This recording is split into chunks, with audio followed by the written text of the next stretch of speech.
As the sun dipped below the horizon, a group of researchers gathered in a gloomy, abandoned building serving as their temporary refuge.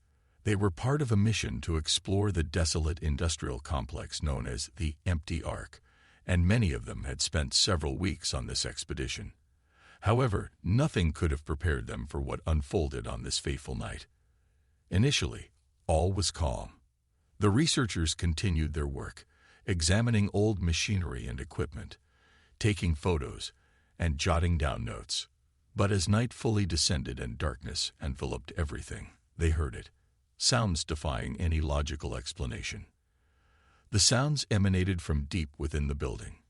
Whispers, screams, the screeching of metal, like sounds from the depths of hell. They didn't just hear them. They felt them, as if the sounds penetrated their consciousness, evoking restlessness and disquieting thoughts. Initially, the researchers dismissed them as echoes bouncing off the old walls, but as minutes passed, the sounds grew increasingly bizarre and bewildering. Emma, one of the researchers, was the first to sense an encroaching unease. She abruptly halted, sensing as though someone whispered in her ear. She turned, but no one stood nearby. All members of the group realized that something was amiss and began to congregate. As the sounds grew louder and more extraordinary, the researchers began to lose their grip on reality. Madness began to engulf each of them. They screamed, grappling with what they heard and saw. They tried to escape, but the building seemed to have altered its layout, and the exits vanished. Their own voices became incoherent babbling. On this night, the group of researchers encountered an inexplicable auditory nightmare that infiltrated their consciousness and sapped their sanity. Their fate remained unknown, while the Empty Ark continued to safeguard its enigmatic secrets, denying anyone a safe exit from its walls. Inside the Empty Ark, the group of researchers became captives of unknown sounds and hallucinatory visions. Distinguishing between reality and nightmare became impossible, and each of them began to lose their sanity. Incoherent cries and fragmented memories filled the air, creating a vortex of madness. One of the participants, David, began to hear the voices of his fellow researchers inside his head. These weren't mere words, but harsh accusations filled with anger and vengeance. He started to witness vivid tortures and hidden desires, their deepest fears laid bare before him like an open book. Emma suffered from illusions as if she existed in multiple parallel worlds, each containing different lives she had lived. Her own faces met her with threats and pleas, and she couldn't determine which one was real. John saw shadows and silhouettes transforming into living nightmares.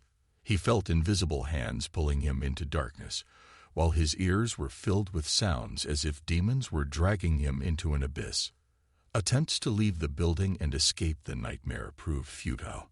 Exits shifted their locations, and doors led to new corridors, each harboring even more horrors.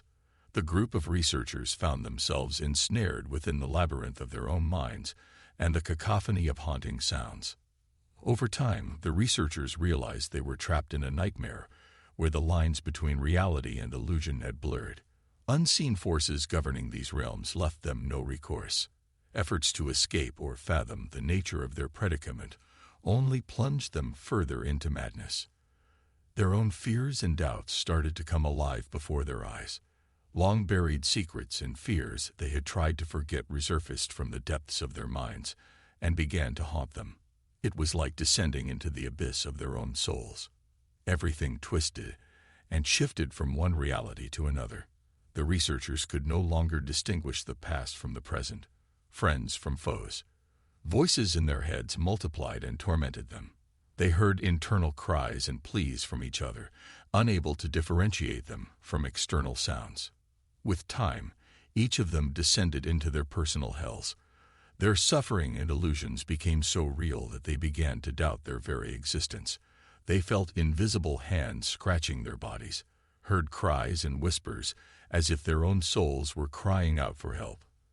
After weeks of madness and darkness, the last remaining researchers had become nothing but empty husks, wandering through forsaken corridors. Their minds had withered, Their souls had been torn asunder, and they could find no respite from the nightmares that had devoured their inner worlds. Their disappearance remained an unsolved mystery, a crypt hidden within the empty ark. Beyond its walls, silence reigned as if nothing had transpired, and within, only echoes of the horrors that would never be witnessed by the realms of reality.